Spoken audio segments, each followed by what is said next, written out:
আসসালামু আলাইকুম। আজকে বাংলা সাহিত্যের খুব গুরুত্বপূর্ণ মধ্যযুগ থেকে এবং লোকসাহিত্য থেকে ১০০টি প্রশ্ন, গীতিকা থেকে মোট ৩টা-৪টা টপিক থেকে ১০০টি প্রশ্ন খুব গুরুত্বপূর্ণ। এই প্রশ্নগুলো বিসিএস এর জন্য ৪৭তম বিসিএস থেকে ইম্পোর্টেন্ট, ৪৭ এর জন্য ইম্পোর্টেন্ট এবং বিভিন্ন চাকরি পরীক্ষার জন্য ইম্পোর্টেন্ট। এই প্রশ্ন খুব সুন্দরভাবে সাজানো হয়েছে।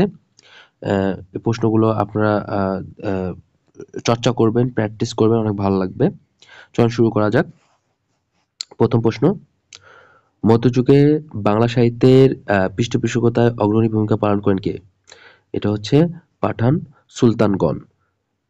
বাংলা সাহিত্যের বাংলা সাহিত্যের পৃষ্ঠপোষকতার জন্য বিখ্যাত শাসক আলাউদ্দিন হোসেন শাহ। ভারতবর্ষের ভারতবর্ষের মুসলিম শাসনামলে রাজভাষা ছিল ফরাসি।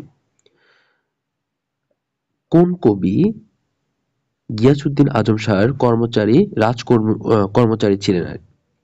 শাহ মোহাম্মদ শগীর। কবি হাফিজকে বাংলাদেশে আমন্ত্রণ করে জানিয়েছিলেন কোন নৃপতি? গিয়াসউদ্দিন আজম শাহ। লোকসাহিত্য বলতে কি বোঝো? লোকসাহিত্য হচ্ছে ছড়া, গান, ধাঁধা, প্রবাদ। খুব ইম্পর্টেন্ট। এই যে ছড়া, গান, ধাঁধা, প্রবাদ, প্রবচন, এটা হচ্ছে লোকসাহিত্য। বাংলা সাহিত্যের প্রাচীনতম সৃষ্টি কোনটি? প্রাচীনতম সৃষ্টি হচ্ছে প্রবচন, ছড়া ও ধাঁধা। বাংলা লোকসাহিত্যের এটা প্রাচীনতম সৃষ্টি। ময়মনসিংহ গীতিকা কোন ভাষায় অনূদিত? কোন মানে কতটি ভাষা অনূদিত ছিল? এটা হলো ২৩টি ভাষা অনূদিত ছিল। খুব ইম্পর্টেন্ট যে ময়মনসিংহ গীতিকা কতটি ভাষায় অনূদিত ছিল? ২৩টি। কোনটি ময়মনসিংহ গীতিকার উপাখ্যান? উপাখ্যান হচ্ছে জয়চন্দ্র চন্দ্রাবতী। নিচের পালাগানগুলোর মধ্যে কোনটি মনসুর বয়াতি রচিত? মনসুর বয়াতি রচিত হচ্ছে দেওয়ানা মদিনা। মনসুর বয়াতি রচিত হচ্ছে দেওয়ানা মদিনা। মনসুর বয়াতি রচিত।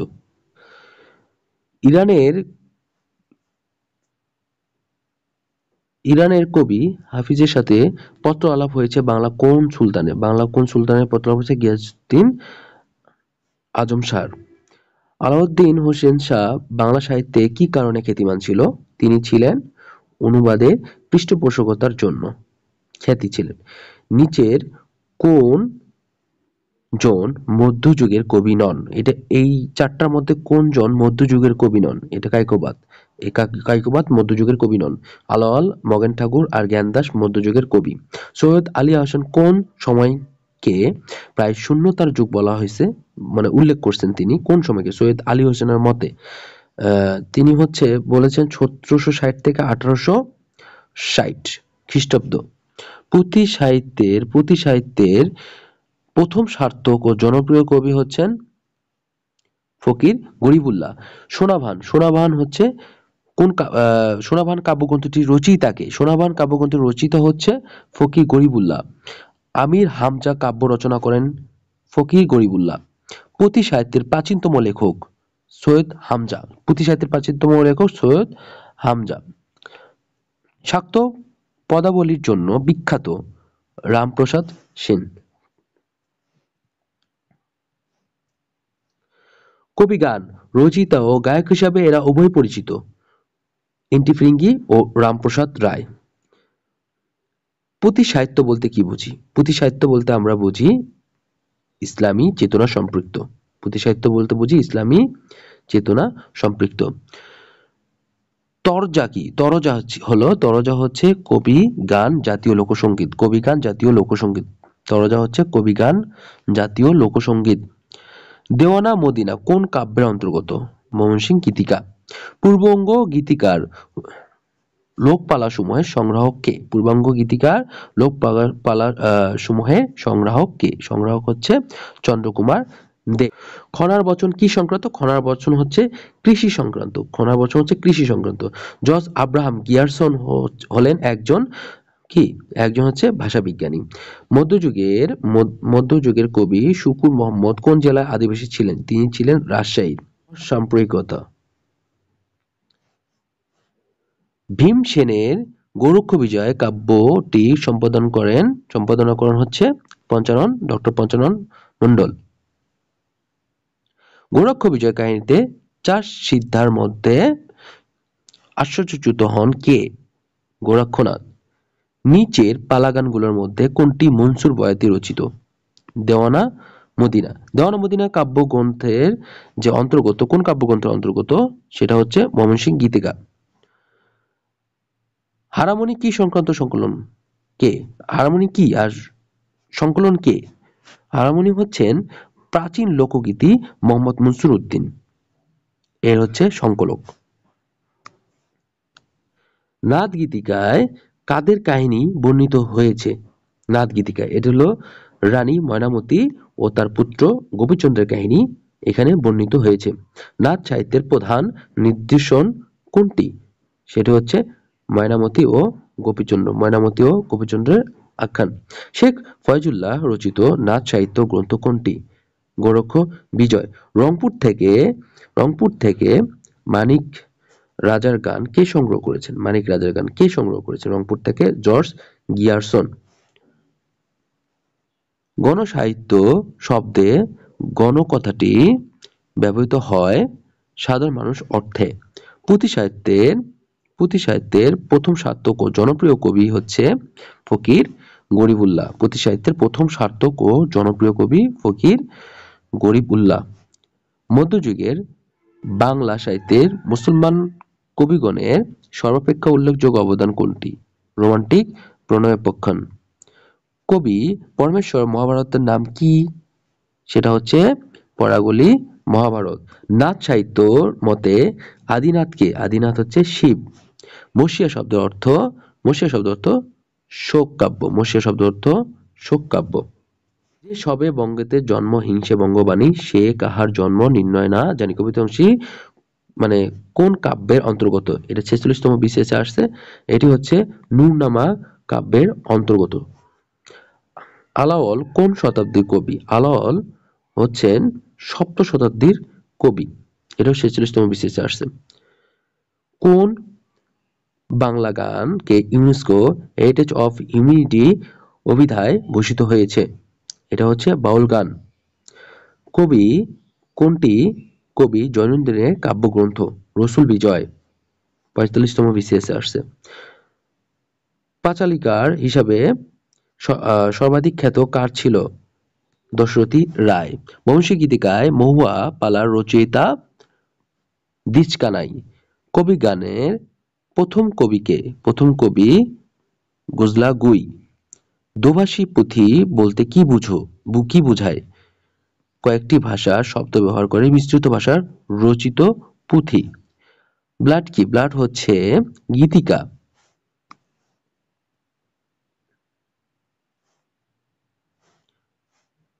গোরক্ষ বিজয় কাব্যের কোন ধর্মমতের কাহিনী অবলম্বনে লেখা? সেটি হচ্ছে নাথ ধর্ম। খুব ইম্পর্টেন্ট, অনেকগুলো চাকরি পরীক্ষায় আসছে। উল্লিখিত কোন রচনাটি পুঁথি সাহিত্যের অন্তর্গত নয়? ময়মনসিংহ গীতিকা পুঁথি সাহিত্যের অন্তর্গত নয়। এন্টিফ্রিঙ্কি কি জাতীয় সাহিত্য রচিত? কবিগান। এন্টিফ্রিঙ্কি হচ্ছে কবিগান। কবিয়াল ও শায়েরদের উদ্ভব ঘটে কখন? 18 শতকের শেষার্ধ, 19 শতকের প্রথমার্ধ। বটতলার পুঁথি বলতে কি বোঝায়? বটতলার পুঁথি বলতে দোভাষী বাংলা রচিত পুঁথি সাহিত্য। কবি, গান রচয়িতা এবং গায়ক হিসাবে উভয় পরিচিত এন্টিফ্রিঙ্কি ও কি রামপ্রসাদ রায়। মধ্যযুগের শিব উপাসক যোগী সম্প্রদায়ের ধর্ম কি ছিল? নাথ ধর্ম ছিল। খনার কি? খনার এর মূল ভাব কি? খনার মূল ভাব হচ্ছে শুদ্ধ জীবনযাপন রীতি।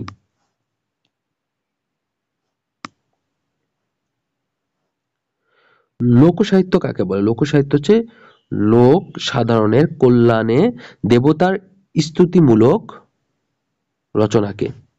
কোনটি মর্সিয়া সাহিত্য? মর্সিয়া সাহিত্য হচ্ছে জঙ্গনামা। পুঁথি সাহিত্যের ভাষা কি রূপ? পুঁথি সাহিত্যের ভাষা হচ্ছে মিশ্র।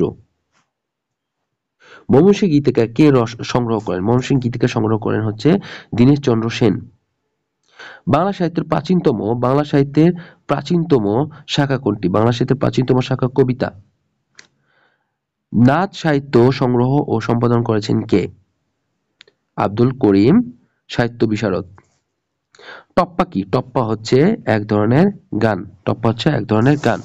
ঠাকুরমার ঝুলি, ঠাকুরের ঝুলি প্রভৃতি রূপকথায় বই সম্পাদনা করেন কে? দক্ষিণারঞ্জন মিত্র মজুমদার। গীতিকার মূল ভিত্তি কি? গীতিকার মূল ভিত্তি হচ্ছে জনশ্রুতিমূলক বিষয়। ময়মনসিংহ গীতিকা গ্রন্থাগারে প্রকাশিত হয় 1923 সালে। ময়মনসিংহ গীতিকা এবং পূর্ব গীতিকা প্রকাশ করেছে কলকাতা বিশ্ববিদ্যালয়।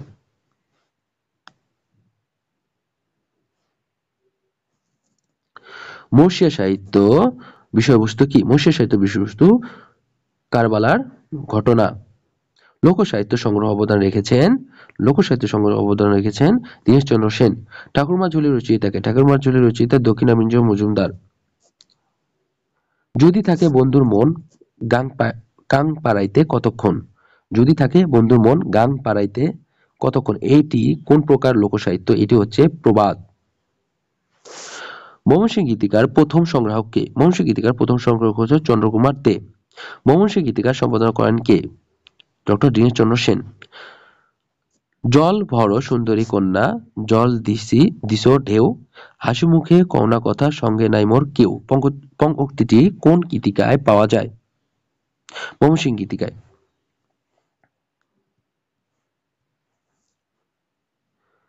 বন থেকে বেরুল টিয়ে সোনার টোপর মাথায় দিয়ে, এটি কিসের উদাহরণ? এটি হচ্ছে ধাঁধা। লোকসাহিত্যের প্রাচীনতম সৃষ্টি কোনটি? ছড়া। নাথ গীতিকা সংগ্রহ করেন কে? Sir George Grierson. খরার বচন কি সংক্রান্ত? কৃষি। মধ্যযুগের কোন সাহিত্য কৃষিকাজের জন্য উপযোগী? ডাক ও খনার বচন। পরাগলি মহাভারত খ্যাত গ্রন্থের অনুবাদকের নাম কি? কবি পরমেশ্বর। তাম্বুল রাতুল হইল অধর পরশে, অর্থটি কি? ঠোঁটের পরশে পান লাল হইল। হিন্দি পাদুমাবত অবলম্বনে পদ্মাবতী রচনা করেন কে? আলাওল। বাংলা সাহিত্যের প্রাচীনতম মুসলমান কবি কে? ডক্টর শাহ মোহাম্মদ শগীর। শ্রী চৈতন্যদেবের জীবনভিত্তিক প্রথম কাহিনী কাব্য কে রচনা করেন? বৃন্দাবন দাস। আলাওলের তোহফা কোন ধরনের রচনা? আলাওলের তোহফা নীতিকাব্য রচনা। মধ্যযুগের মহিলা কবি চন্দ্রাবতীর পিতার নাম কি? চন্দ্রাবতীর পিতার নাম দ্বিজ বংশী দাস। ইচু জলেখা কাব্যগ্রন্থের রচয়িতা কে? শাহ মোহাম্মদ শগীর। ইচু জলেখা কি জাতীয় রচনা? ইচু জলেখা রোমান্টিক প্রণয়ন কাব্য রচনা। চন্দ্রাবতী কি? চন্দ্রাবতী হচ্ছে কাব্য। নাচ সাহিত্য সংগ্রহ ও সম্পাদনা করেছেন কে? আব্দুল করিম, সাহিত্য বিশারদ। গোরক্ষ বিজয় কে রচনা করেন? গোরক্ষ বিজয় কে রচনা করেন? শেখ ফয়জুল্লাহ। সোনাবান কাব্যগ্রন্থটি রচয়িতা কে? সোনাবান কাব্যগ্রন্থটি রচয়িতা শাহ মোহাম্মদ গরিবুল্লাহ। পুঁথি সাহিত্য বলতে কি বুঝি? পুঁথি সাহিত্য বলতে কি বুঝি? পুঁথি সাহিত্য বলতে ইসলামী চেতনা সম্পৃক্ত বুঝি। লৌকিক কাহিনীর প্রথম রচয়িতা কে?